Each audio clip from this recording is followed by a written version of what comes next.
Hey, is it just me or do my eyes look really terrifying? Those actually look wait. When I'm close, they look fine.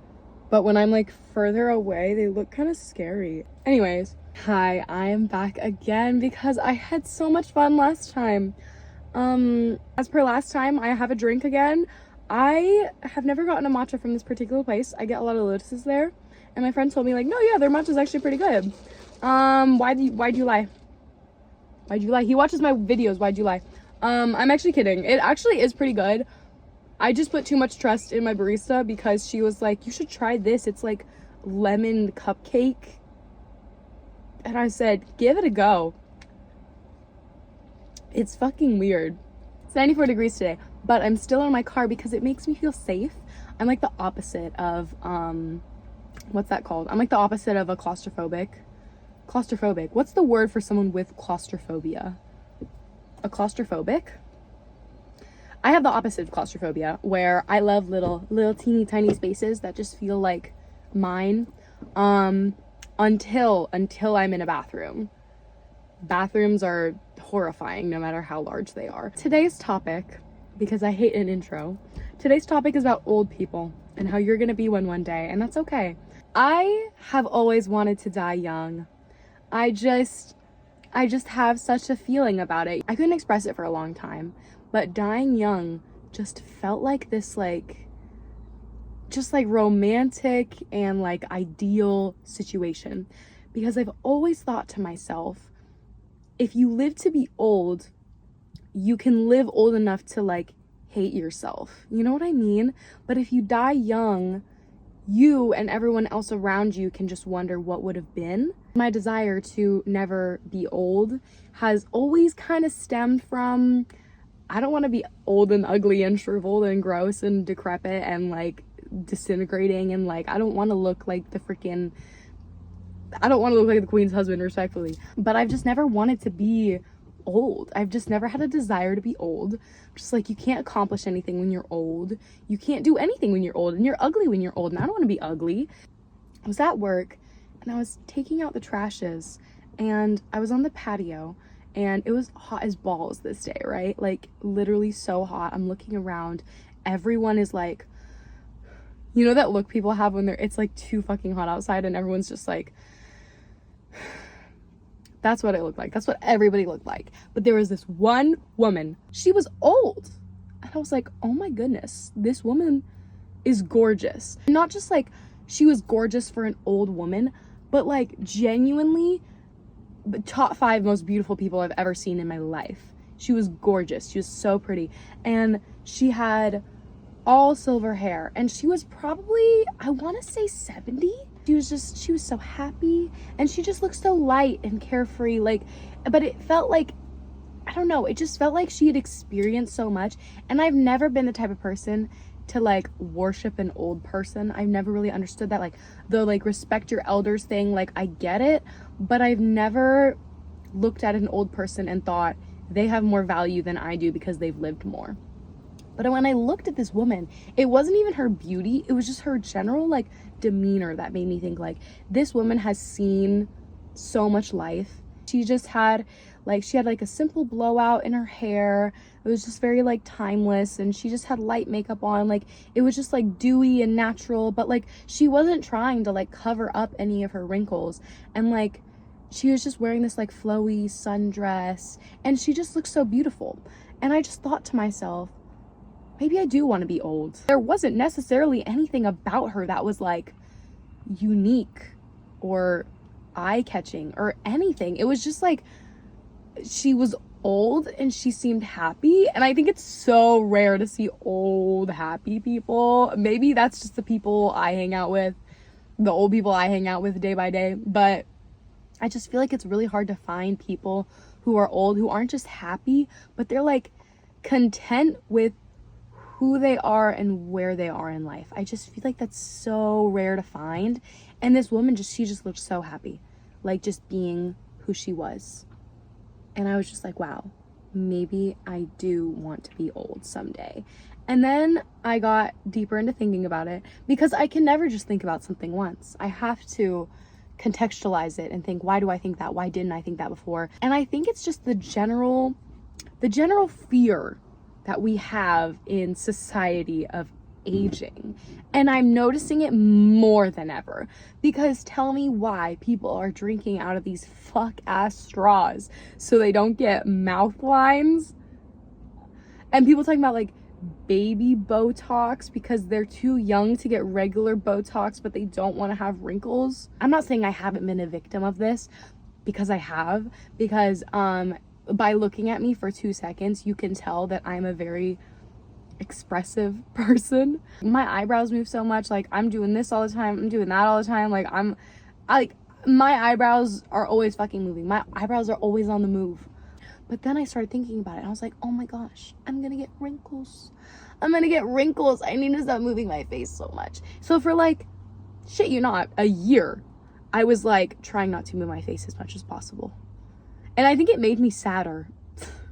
Like, genuinely, I think it made me depressed, because I was constantly like, move your face, don't move your face, don't move your face. But it's like, I can't help it. I move my eyebrows so much.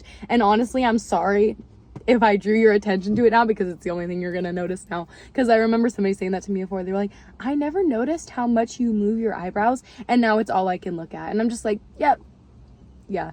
And then when people say that to me, I'm like conscious of how much I'm moving them. I'm probably moving them more than I normally would right now, because I'm talking about how much I move them. See that ladybug? It's right there. Maybe it'll bring me luck. After a year, I was kind of like, I'm tired of trying not to move my face all the time. I'd rather just move my face when I want to move my face, because life's a cage, and I don't even know how to articulate this because it's so obvious, but it's like, your quality of life is more important than how you look in your less quality parts of life, if that makes sense.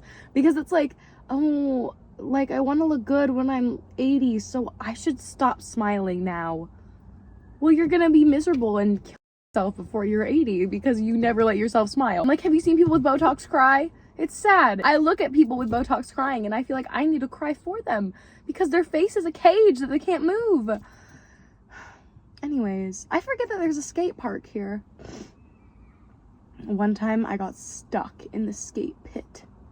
And it's so sad how it's not just impacting my generation, but Gen Alpha, right? I don't know what their range is. I don't know what years Gen Alpha is, but Gen Alpha, right? Like 10-year-olds, I think. 10-year-olds. I'm sure you've seen it.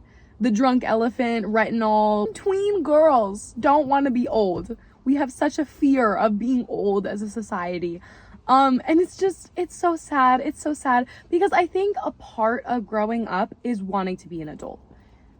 That's just how it is. But the difference between my generation and old generations and then Gen Alpha is that we didn't actually get to go out and buy retinol for our face. You're a 10-year-old using this anti-aging cream, but you're not actually experiencing your life because you're so focused on growing up but also looking young. But how does that bleed into our world today? And I would thought about like success. And my idea of success has always been, I need to accomplish as much as possible as young as possible. And I think that our society has placed so much worth on prodigies and being good at something when you were born, and the idea that it's more impressive for a young person to accomplish something than it is for an older person to accomplish something. Because when you're old, people assume for you to accomplish things, but whilst you're young, it's impressive to accomplish things. It's not newsworthy if a 60-year-old plays a Beethoven song perfectly, right? It's not impressive. He's had all this time to accomplish it. But if someone who is 15 does it, suddenly it's this incredible thing. And now, instead of thinking of it like, wow, this 15-year-old is so talented. I don't know if Beethoven's hard to play. It sounds fucking hard to play. Instead, I decided to think, how much did that 15-year-old sacrifice to be able to do that? Is it really just natural talent? Or is it this 15-year-old sacrificed days, hours, weeks, months of not being a kid so that they could get this accomplishment. Why is it less impressive when an older person accomplishes something than a younger person? It doesn't make any sense to me. And I was thinking about success and how people always think of things as being like, oh, it's too late for me to do this. This person had this, and this accomplished by the time that they were my age. And I think it's so easy to get yourself trapped in that little bubble because we talk about prodigy so much, and because you don't really hear about those people who they waited and worked until they were finally recognized for something. We don't talk about them. We talk about the people who, wow, this person came out of nowhere. It really does take 10 years to become an overnight success. But people don't see that. They see, look at this young person that is accomplishing so much and they're so naturally gifted. Billie Eilish was doing like shit when she was like, what, 10 years old? And she didn't become popular really until she was 18, which, yeah, 18 is super young to become a millionaire. But when you think about it through the focus of, well, that's all she did. She was homeschooled. She was always making music. And it's like, it's great to find what you love so early in life, but if you don't find something you love until later in life, that doesn't mean you can't succeed with it. And that doesn't mean you're like doomed. And it's good if you don't find it early on in life, if anything, because then you get to try out all these things and there will never be a doubt in your mind of, is this really what I'm supposed to be doing? And you know, not everybody is set up quite as well as other people are, but I don't think age should be the way that we define success anymore. More on the subject of me always wishing I could die young because I don't want to be old. And if I don't reach success by a certain age, then I don't want to be alive anymore. And I would rather just die young because at least I could die young with potential. I would rather die with potential than even take a chance on being a failure. Like, ugh, that's nasty, that's gross. You shouldn't think that way. I think it's unfortunately the way that a lot of people think. One of my favorite movies ever, Tick, Tick, Boom. Something that the main character frequently talks about is, he turns 30 at the beginning of the movie. I'm in my 30s, that's this many years after this big person had their big break. If I was this person, I would have written this many plays by now. And he died shortly after. And he never really got to see just how big of an impact he had on people because he died so young. But in his mind, he was running late. He wasn't accomplishing enough.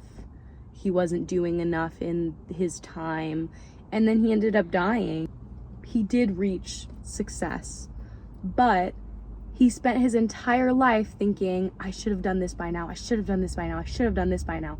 Not knowing he would become one of the most iconic Broadway musical writers of all time. I'm so focused on, I need to be successful by this time, by this time, by this time. And it doesn't fucking matter, really, does it? Because there's all of these people who worked their entire lives and then they get just this much. Like that, what, bamboo? What is it? Bamboo. It takes like 30 years of not being able to see any bamboo whatsoever. And then in 3 weeks, it grows 15 feet. And it's just that idea of you can work for 10 years to become an overnight success. Somebody who I think embodies the lesson that I've been thinking about so much is Michelle Yeoh. I don't know if I'm saying her last name right. I'll be so honest. I loved her Oscar speech because even though she has been acting, like she has been a performer, right? And she didn't win her first Oscar until she was 60 years old in 2023, I think. And that doesn't mean that she wasn't successful until she was 60 years old. That doesn't mean that she wasn't talented until she was 60 years old. And that's something that she actually talked about. Dreams do come true. And ladies, don't let anybody tell you you are ever past your prime. There's plenty of other examples too. I wrote down a few of them. Steve Carell, he started acting in his 20s, but he didn't get his big break till 43 when he was on The Office. Melissa McCarthy, who is one of my favorite actresses, she started working in the 90s, but she didn't get her big break until she was 41 on Gilmore Girls. Ki-Hai Kwan, he has been acting since he was a kid in The Goonies, actually. I didn't realize that was him. I actually watched The Goonies recently and I was like, and he didn't work for a while. And then at the age 51, I think, I didn't write his age in here, in his 50s, he won an Oscar for Best Supporting Actor. And he's that, if you're thinking, I don't know who this is, you probably do. My mom is 84 years old, and she's at home watching. Mom, I just won an Oscar. Year after year for 20 years, told me that one day, my time will come. It's just so sweet knowing that somebody can accomplish a dream later in life. And not even that 50 is old. 50 is not old. But somebody can accomplish a dream past the age of 20. It's just something that I find so comforting. Because I remember thinking to myself, I need to have everything worked out by the time I'm 30. I better be 30 and know exactly what is going on. And I thought that so many times. And now I'm finally kind of taking a step back and thinking to myself, you don't have to have everything figured out by the time you're 30. You don't have to have everything figured out by the time you're 40 or 50 or 60 or 70 or 80. Because that's not how life works. There's always challenges. There's always new things. There's always new goals. You don't ever have to, or honestly, I don't know if you're ever able to have everything figured out. And I think that's especially evident for women. I think people are so hard on women. You're only fertile for like what? 30% of your life, 20% of your life. So you better figure out what you want by then. And then it's like, can you still focus on your career? Like, what do you want a career? Do you want to just stay home? Like, what do you want to do? And I think because of that, we tend to think women are past their prime when they're not able to have kids anymore. And something that like just stood out to me about Michelle Yeoh is just like, you never have to be past your prime until you decide you are. I just hear that so much, like people's prime in life, and like peaking. The topic of peaking has been riddling my mind. It's not that I think I peaked in high school. God forbid. I don't think that would be possible. If somebody came up to me and they were like all knowing and they like told me you're gonna peak in high school, I'd be like, I don't want to be alive then. Still have moments, you know, I still have times where I think, what if I don't make it by this age? What if I don't do this by this age? What, I want to do this when I'm young. I want to do this when I'm young. And then all I have to do is sit down and just think about that woman I saw at my job in the grocery store.